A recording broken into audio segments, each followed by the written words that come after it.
Hey, all, welcome in to another edition of S2S, Colorado Buffaloes Live. I'm your host, Manny. Welcome in. Got a good show for you all today. Social media, make sure you follow us on X or me on X at 303_Manny, on IG at Manny_303. Again, make sure to reach out via the Buff line, 970-614-5771. Again, the show is always available on your podcast of choosing. And again, we have released this earlier this week on Monday on Voice of College Football recruiting channel. I did my top 5 recruits in the 2026 class. So go check that out. With that channel, I'm going to be releasing my top 5 under recruited prospects in the 26 class as well. So make sure you're on the lookout for that next week. And again, there's on the bottom, as you can see, we do have a merch where you can go to the Voice of College Football. There is some Voice of College Football Colorado merchandise there, as well as other teams. Check it out. There's also a form. And lastly, if you can, would be much appreciated. Venmo at Manny S2S. Again, thank you all for being with us. Without you, we have no shoe. I do appreciate all of you. And again, so something that I wanted to talk about a little bit here with you all was I guess a couple of weeks ago, we talked about the prime effect and drawing in all kinds of different, I guess I shouldn't say people from all over the country. So what I want to see is kind of do a little bit of a roll call. So make sure we comment on. We'll try to get your name up there, but just kind of a roll call where you're tuning in from. So again, in Wednesday, we had a fantastic show. So those of you who were tuned in, listened to myself and Bryce talk about the upcoming Delaware-Colorado game, much appreciated.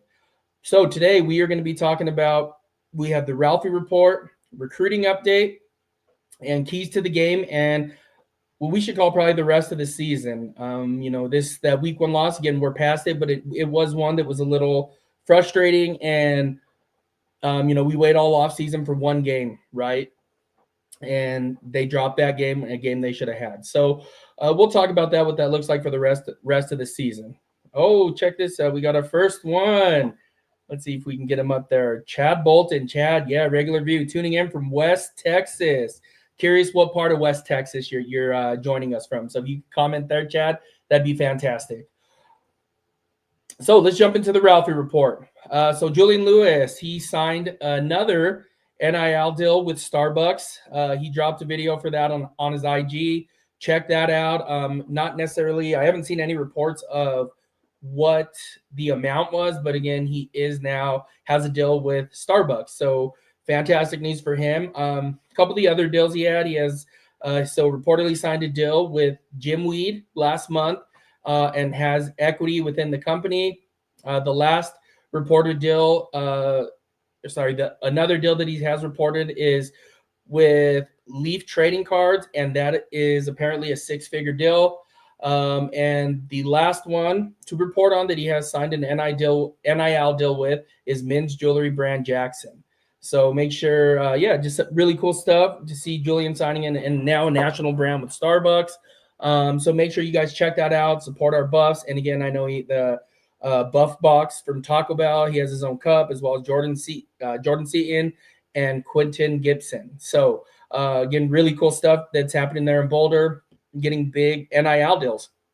And this one with Starbucks could not hit at a better time with him getting some burn this weekend. So, look, we had Chad said that he is checking in with us from Odessa, Texas. Wow, very cool. Yeah, Odessa, that is Friday Night Lights, Permian, right? So pretty awesome, though. So, yeah, great movie. So thanks for checking in again. Yeah, drop in the comments where you're checking us out from. Again, just want to know because of the prime effect that took place that we talked about a couple weeks ago. Yeah, let's just do a little bit of roll call and see where some people are from. So drop where you're from in the comments. And again, we encourage you guys, whether it be on X that you're joining us with, Twitter that Twitter, X, whatever it's called, as well as YouTube. We have Money in the studio here as well, making it happen, behind the scenes work. And she will get your comments up as soon as possible. But yeah, just let us know where you're tuning in from. Love it. So, Aurora, Colorado. Very cool. Very cool. Awesome stuff there. So yeah, close to Boulder. So let's talk a little bit about Caden Salter. So I I don't know how many of us were able to catch Buffs TV this past week, but what Caden said was, I guess he was not feeling too well, was under the weather. What he said was, I was sick. After the game, I had 102 fever. Kind of played sick, but that's no excuse for my play style that day. Yeah, so, it was kind of, I don't know, frustrating, but when you watched him on TV, it looked like something was wrong, like he was uncomfortable. Again, it's not to make any excuse for him, anything like that, but it is, it kind of starts to make a little bit more sense. We then go back to, well, then Julian Lewis should have played more. So again, whatever it is, whatever it may be, neither here nor there. Let's just move on. And, I expect a big performance from this whole Colorado team, bounce back performance, as well as Julian Lewis. So we'll see what happens here. Another one, the viewership ratings came out from this past weekend's games. Now, Colorado was in the top 10 where they came in. Let's see. Here is our list right now. So here's the most watched college football games week 1. So we had Texas versus Ohio State. That drew 16.6 million viewers. Notre Dame versus Miami drew 10.8 million viewers. Alabama versus Florida State, 10.7 million viewers. LSU versus Clemson. That one drew, let me move that so you guys can see the rest of it. So that one drew LSU versus Clemson, 10.4 million. TCU versus North Carolina, 6.6 million. Virginia Tech versus South Carolina, 5.4. And coming in at 7, our Colorado Buffaloes versus Georgia Tech at 3.7 million. Now, again, like we talked about, that prime effect is huge.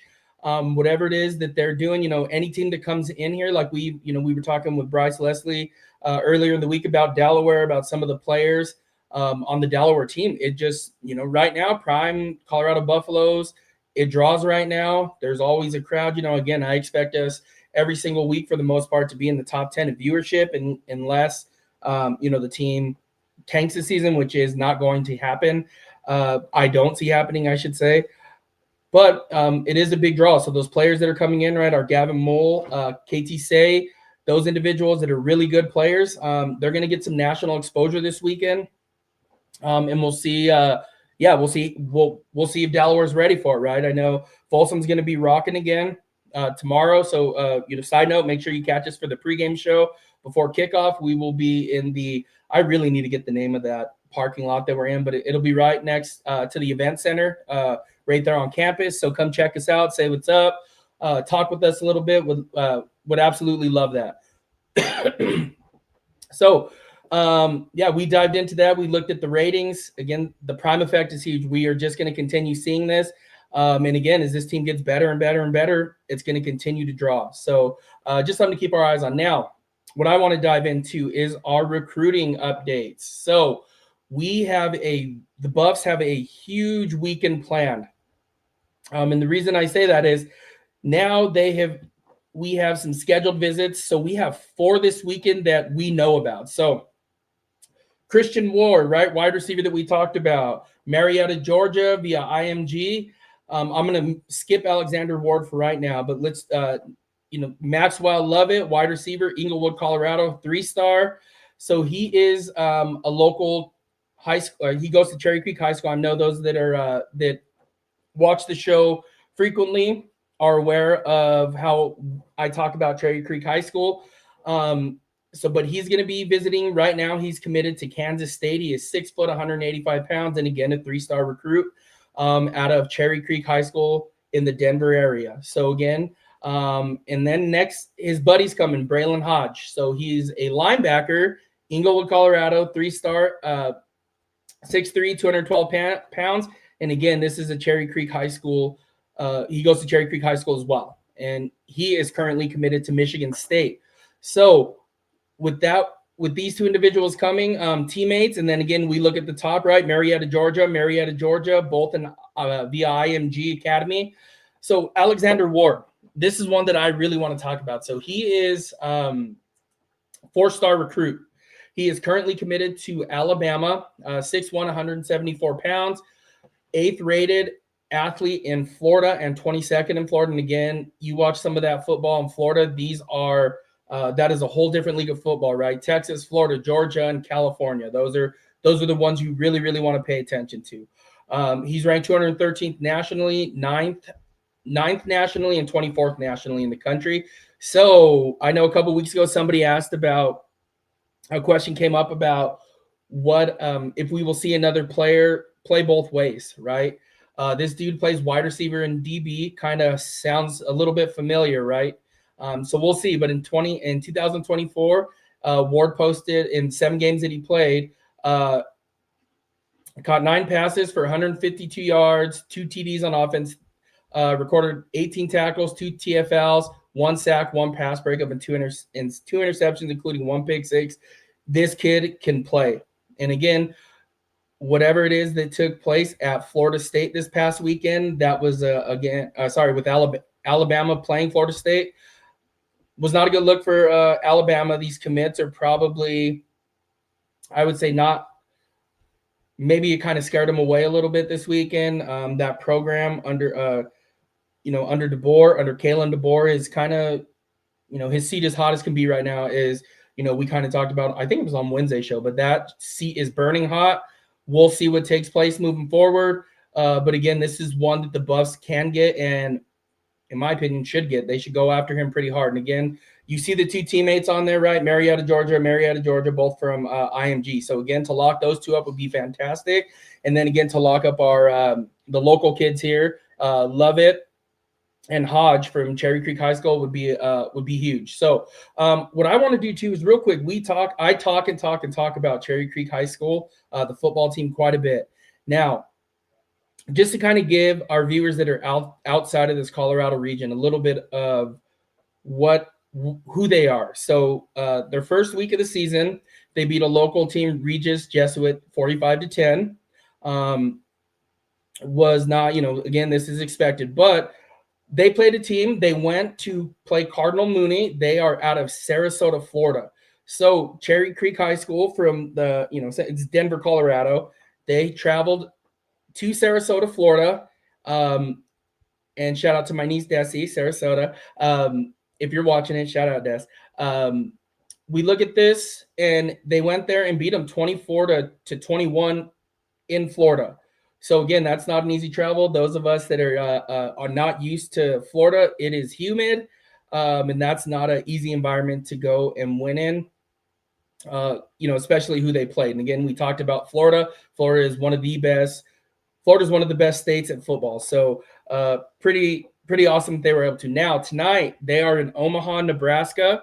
They're taking on Millard North, and hopefully, I believe kickoff is at 7 p.m. So that's one that if you want to see these 2 in action, Lovett and Hodge, tune in there to NFHS, and I believe Max Preps has it as well. But check those out. These are 2 kids that we should be paying attention to. So, and again, that's just a real quick breakdown on Cherry Creek High School. They are, essentially the favorites every year to win the state championship here in the state of Colorado. So now some of this, those of you who do follow, we talked about, I tweeted out a graphic earlier. I think it was last night. So it was a graphic. So this is here's the graphic. So just our flip watch. Now, we had somebody respond again. Not sure who this is, but he said, enough with the wide receivers. We need more D-line and linebackers. Okay, which is great, right? I do not disagree with you at this point, but let's just take a look at our linebackers, right? So I know, so let's just look at the list of the players we signed so far. So here is our list that's going to be pulled up of our current, the Colorado current commits, right? So there it is right there. So now if you look at this, there's 3 linebackers committed, including 4-star linebacker Rodney Colton Jr. If you have not watched him play, please go watch this young man play. He is a phenomenal player. Also, another one that we need to talk about is Carson Crawford. So he plays at Carthage, Texas. This is where KJ Edwards plays as well, the running back they called CU RBU this past summer. So there's 3 total linebackers now, right? So we have Carson Crawford, Colby Johnson that we talked about as well, and then earlier in the summer, say Rodney Colton Jr. Now, let's look at what I want to do is let's also take a look at what our flip watch graphic looks like as far as linebackers go. So there's three, and then there was one. Who am I missing? Oh, our buddy is not on there. So let me go back to our visits. Can we pull up our visits for this weekend? There we go. So we look at our guy Braylon Hodge. There's 4, right? This is one that's here this weekend. So there are 4 right now that the Bucs are going after again that we know about. So with that being said, I think Colorado's sitting in a good place right now as far as linebackers go. Now, let's go back to, and now I just want to address the D line. So if we go to our flip watch, there's 4 D linemen that the Bucs are looking to flip. Okay, so right, Caleb Morris, Ba, and Ben Duncombe, and then there was one where we at Tavian Branch that we spoke about earlier this week, right? And those are 4 and 4 at this point. The Buffs are hitting it really, really hard. And again, you look at even the transfer portal, what they have been adding the last couple years, linebackers, right? All their linebackers, for the most part, are transfer players. We look at the D line, right? Outside of a couple of guys, those are all transfer players, right? So again, it's not for a lack of effort at this point. The Buffs know what they're doing. Again, you just got to trust the recruiting staff. And again, I hate to say the thing of trust the process, but at this instance, trust the process a little bit.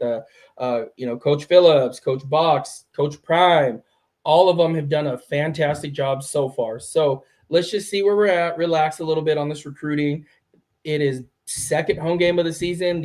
A lot of these kiddos are still right in their 3rd or 4th year, their senior year, trying to figure some things out, playing high school football, still trying to win. So let's just give it a little bit of time. It'll iron itself out.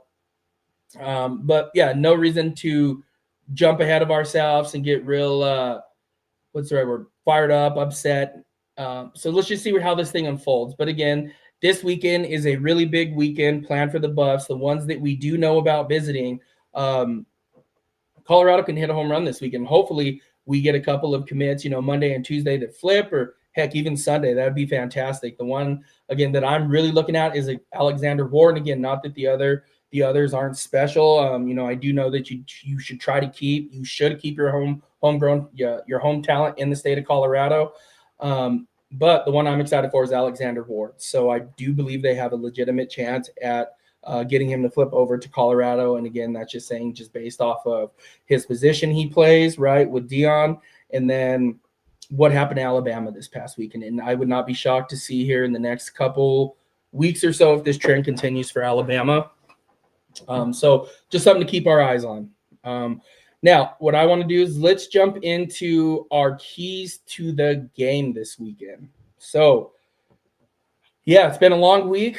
I think the Friday game, right, the Friday night game made this week seem a lot longer. Almost feels as long as the offseason, just the way that the Buffs lost. So, on to Delaware. The Buffs, this is one of those get-right games, right? And again, it is not taking a shot at Delaware, taking anything away from them. I'm glad that they're able to make the trip to Folsom. Sounds like they got a really good team there. Really great people that we have interacted with. Bryce and, from field goals, Feathers and Field Goals. Just a fantastic group of people. So when we do see them at the stadium, make sure we're kind to them, say, hey, welcome them to Boulder.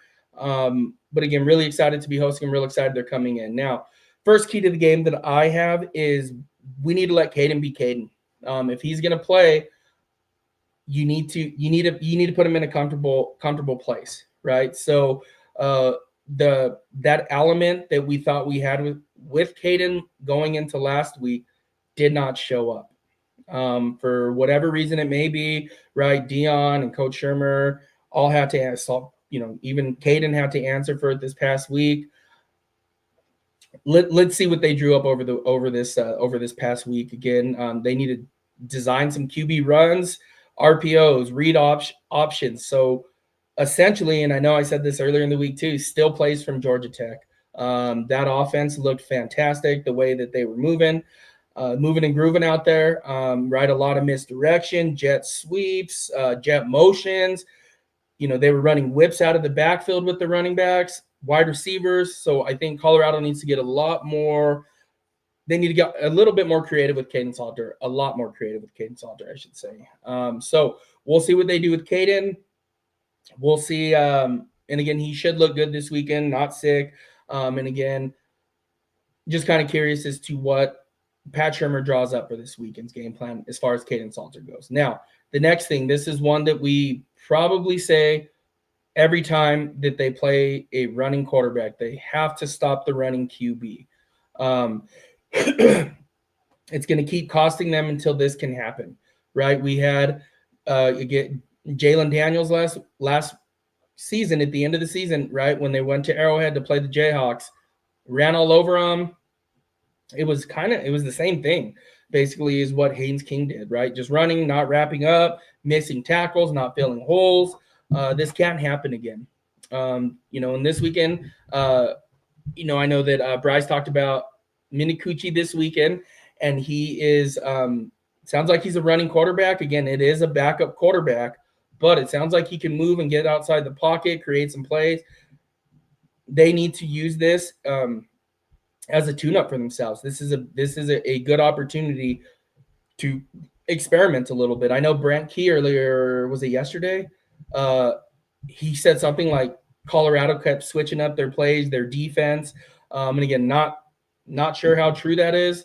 But if that is, Google that. And he said something like, we knew we had them off balance because they kept switching up plays, personnel. It was just like they weren't consistent in what they were doing. So something to that effect. Again, I don't know if that was the case or not, but it's just something to look at. So I would just use this to get some practice because, once they go into Big 12 play, it's on, right? Next week, they get into Big 12 play, and it is, it's on next week. So another one. So my third key to the game, they need to run the football. Run the football, run the football, run the football. And the reason I say that is you had Michael Welch, right, again, that is a big-time player, sophomore running back. That dude needs to touch the football some more.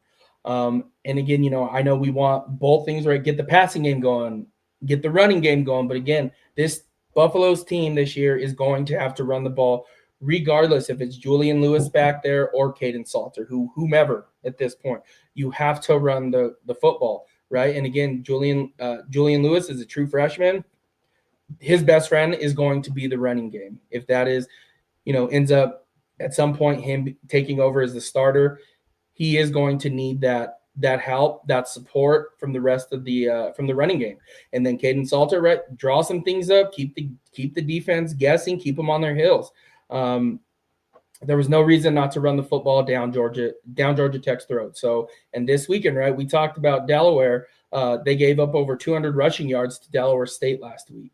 So if the Buffs, if we do not get a 100-yard rusher between, DeKayla, Micah, or Caden, we have a problem. We have a problem here. So I do believe they will. I do believe they'll be able to run the ball at will against Delaware. So we'll see what they do this weekend. But again, the running game is huge. Yeah, the only difference the only difference GT is built into running QB offense. Yeah, absolutely. And I like what I think needs to happen though. I would really still a lot of what Georgia Tech does. Again, it is fun to watch. I do like the vertical passing game. I do like, when they throw the ball, but hopefully they stole some plays from Georgia Tech and able to put Caden Salter in those. And then I like your flip watch list. Oh, thanks, man. I appreciate it, Northside. Those things are, I don't know if fun's the right word to describe them, to create them. But they are, I just love the recruiting aspect of college football. So I do appreciate that. Now the next one, when Juju gets in the game, right? We know he's getting in. Let Juju sling it. Let him make plays. Now this is when you can call the offense like you have Shedeur Sanders back there, right? Just God-given talent alone. Julian Lewis has more of that than Shedeur Sanders has, right? We can all agree upon that. Now it's just trying to get the most out of it at this point, right? Squeezing every single drop that you can of talent out of Julian Lewis that is already extremely, extremely talented. But what I want to see is let him sling it, let him make plays, don't get conservatives, and again, there's a time and place for those horizontal bubble, tunnel screens, all those things, all the horizontal plays. There's a time and place for it. But, when those were called last weekend, right, especially that last drive of the game, running a screen where they lose 4 yards and 20 some seconds off the clock, just know when to call those plays. So we'll see what they do this weekend. But again, that is what they need to let Julian Lewis sling the ball around the yard, let him light it up, let him get rolling. And then honestly, Phil Prime doesn't believe Salter could throw the ball. Yeah, I'm not sure what that was last weekend. I really am not. I wish I had more of an explanation, but there was one deep shot down the field, or two, I should say, right? The one to what was it? That third and long was to Sincere down the side. Brown, right? They sent him on a broken play. He took off, overthrown. Oh, and then they had the one to Amarian Miller on the sideline, and then at the end of the game, the one to Dre that Caden overthrew. So I don't know, but this offense, you need that, right? And we did see Caden do it at Liberty. So we'll see what the play calling looks like. This is a good question. Do you think they try another trick play this weekend? I think they should try normal plays for the time being. Save those for a different opponent, right? You might need those. You don't want to show those early. And again, especially against Delaware, which a team that's coming in that they should beat handily. It should not be a close game. But I would say I hope not. They need to really, really work on regular, normal plays for the time being. But great question though. So, yeah. That was a tough watching even in the stands. During it, I was like, he just threw it and it was incomplete. I was like, oh my God, thank God that nothing crazy happened at this point. So, and then my fifth key to the game and last key to the game, get the ball in your playmakers' hands. We didn't do that last week, right? Welch and Taylor touched the ball. I don't know. I haven't seen anything, but I doubt that we'll see Amarian Miller play this weekend. And again, that's a conversation for hopefully we don't have to have again. But if O can't play this weekend, it's fine. But, if he's out multiple weeks again, it's kind of a conversation we should probably start having about what is going on there.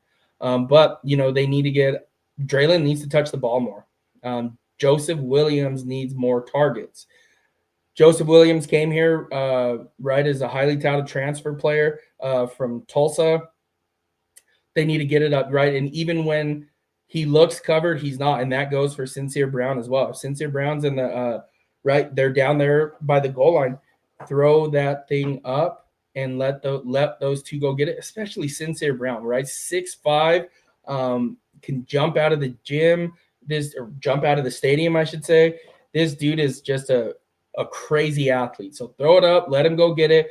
Get Draylon some touches, right, on those jet sweeps. Give him a couple tosses. Like, again, that's the Deebo Samuel of this team. And then Q for 6, right?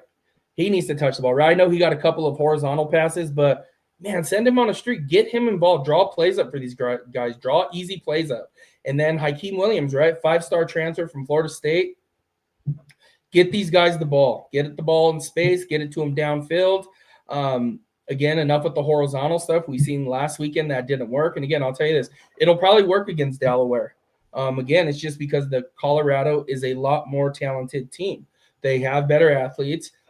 Again, it's no knock towards Delaware. It is not throwing any shade that way. But again, it is, those plays will work this weekend. And as we've seen, they don't really work against Georgia Tech or another Power 4 school. So they need to get the ball in their playmakers' hands. It's as simple as that. Did not do enough of that last week. It wasn't enjoyable to watch on offense again. And then we saw them what looked like to get going, and they just again were stuck in the mud. Let me see. Chad Bolton said Trackhawk needs room to run. Yeah, yes, he does. You got to again get him on a couple tosses. Try to get him on a couple outside zones, right? Get him through that C gap, right? Even D, your C and D gap.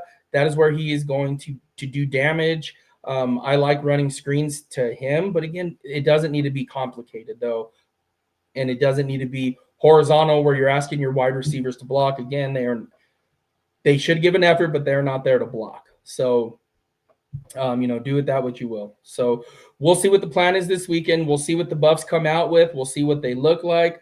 I'm excited to be there at Folsom. And again, this does not have the big game feel to it, right? But next week they go to Houston. I believe it's a Friday night kickoff.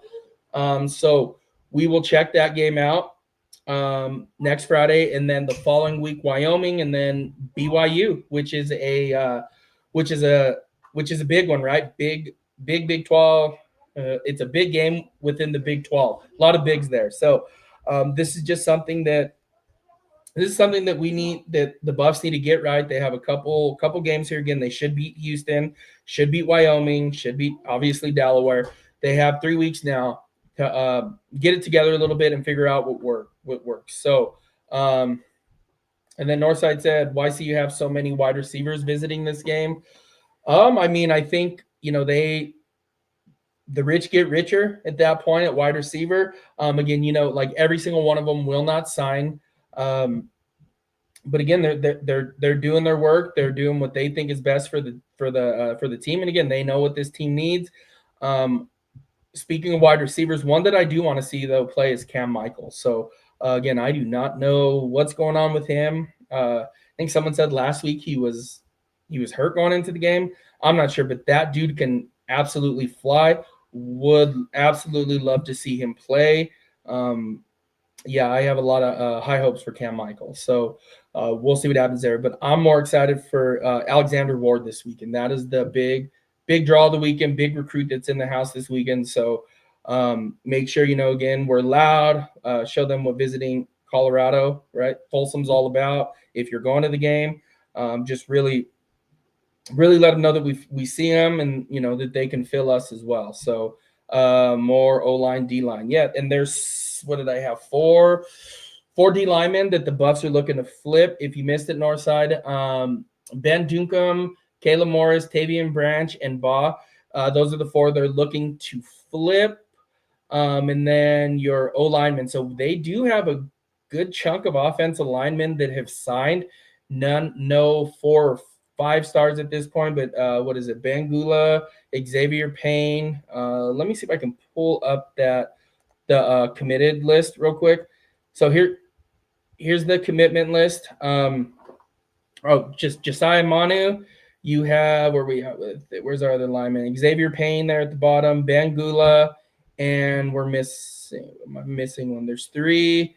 I thought we had one more. Maybe it's the scheduled visits. Let me pull that one up. Yep, and Mark Holloway. So there's 4 of them right there. So yeah, we'll see. We'll see what they do with it. But again, this is the Buffs are, they're going after it. They're going for it here with these high school kids, getting them in. And one of the things that I like to always remind people of, is that, the Buffs do their work in the portal. Now, what that looks like this year, I don't know. So we'll see, right? Because again, everybody, they fly by the seat of they're flying by the seat of their pants every time with the new NIL rules, the house settlement, right? There was something that came out earlier in the week. I believe it was Pecco's son did commit, by the way. There was what was it that came out earlier this week? They wanted to make one transfer portal period. I don't like it personally. I don't think anything's wrong with the way the system is right now. I know we see a lot of people saying, well, the players go and they're there for 4 or 5 months again. Yes, but not that it happens, but you could have a coach, right, from, your winter portal to your spring portal. They could decide to up and leave, right? And players aren't allowed do that, I guess, if this proposal goes through. I don't think there's anything wrong with the way the portal is right now. I know that people are jumping around all over the place, but again, we don't know what the kids are promised, right? Because again, there's the coaches, the staff, they're all selling what they think, right? What they think will get that kid into the program there. So we'll see what that is. Yes, and Pecos. Oh, you mean which one is older one or the one in high school Northside for Pecco? So I know that we signed the one that's transferring. I can't. Let me see. Where's our commitment list? So we do have. Where is he? DeMonte Pecco Jr. He is a transfer, and he has signed. The younger one. I know the younger one. There's something. Is it between them and North Carolina right now? And North Carolina does not seem to be. They just took a beating, at home against TCU. So we'll see what that looks like. But I would be shocked if he doesn't, end up at CU. So, and I think this is a good question. It's hard to build cohesion and consistency with the portal nowadays. It is, but it's part of college football now, right? There's so much movement on coaches' sides as well that we don't see, right? Coaching staffs, offensive line, right? Like just because it's not the head coach, there's coordinators that are moving constantly, right? We seen Philip Lodeholt last year. He left the Buffs to go to Mississippi State, a lateral move for offensive line coach again, which is great for him if that's what he decides to do.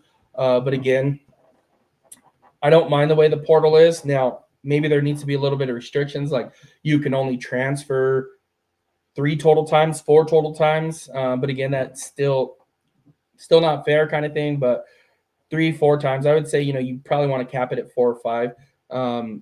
And again, that is the rare case when we have somebody entering the portal 3, 4, 5 different times.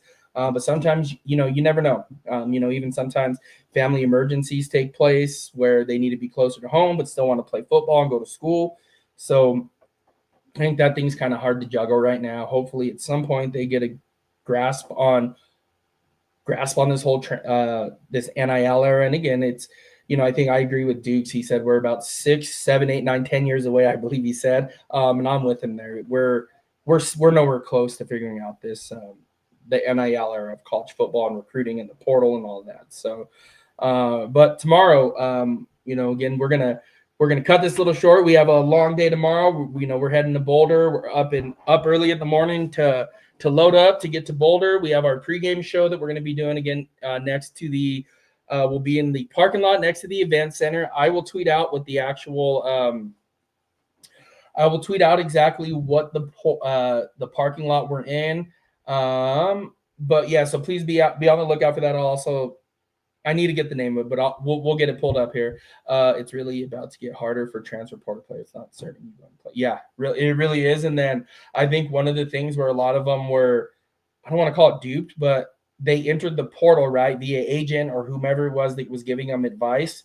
And what a lot of people maybe missed with this portal, there was a massive roster cut. You had to be down, unless you're a service academy, you had to cut down to 105 roster where you had, right, it looked like Nebraska, a mass exodus was going on in Nebraska, but I think they had like 150, 165 kids. And again, I do not like them. So please hear me on that.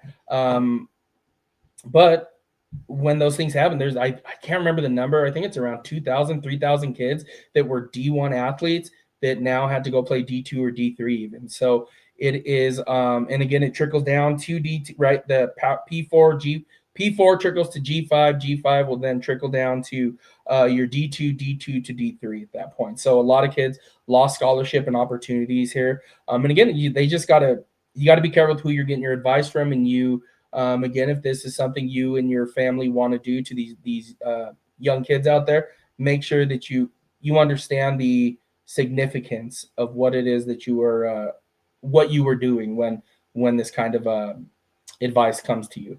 I think Prime's going to have me too. I think it's going to be a bigger freshman class. And again, I think it's just because of the uncertainty around NIL and around what this is supposed to look like. So I think we're going to have around, and again, the portal is going to get hit not as much. And those that are hitting the portal, CU is going to swing for the fences with it. So we'll see how this turns out. CU going at least 30 plus players after the season, players that might hit the portal. What do you say? Because of, I guess I'm trying to say, why do you think they're going to lose so many players just because of play calling, or I guess I'm just trying to figure out the reasoning. I think they have a big draw to keep players in Boulder, right? You have Jordan Seaton there, one of the ones that is not talked about, Carday Smith, Chauncey Gooden, and Julian Lewis is there, right? And he's the future. He is, and again, I do think he's going to start tomorrow. I'm going to stick by that. Maybe softened a little bit on that. I think Julian's starting tomorrow. I do think you are going to see him light it up. He is a fantastic player. And again, we'll see what they do, but I think CU, their window, and I know this sounds crazy, their window for a national championship is in the next 2 to 3 years with Julian Lewis there. So we'll see what that looks like. We have to find that Texas Tech Matador Club money and get bigger pockets. Yes, we do.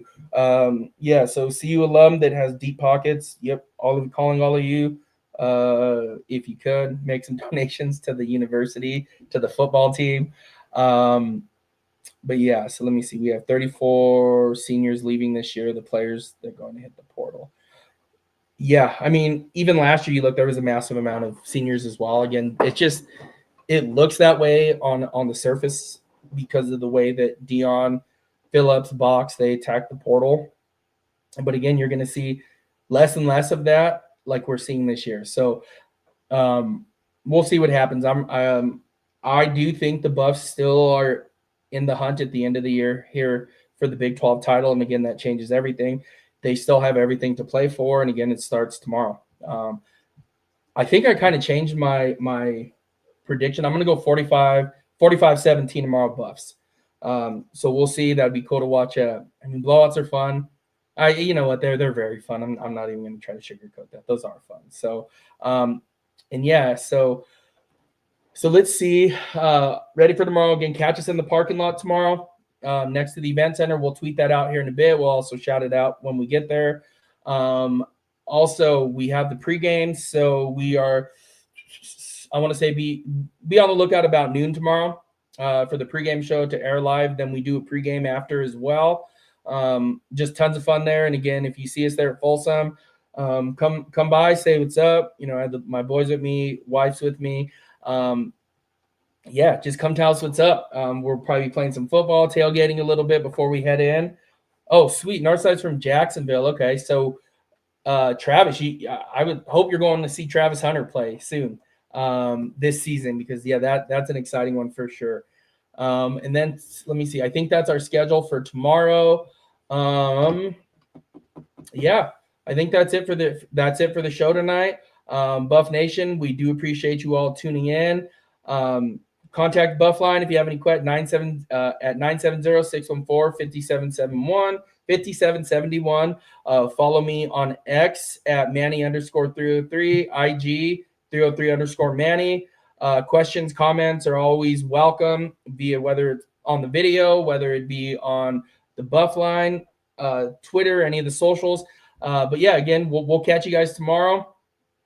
And be ready for tomorrow. And as we end the show, as always, Sko Buffs, baby. Like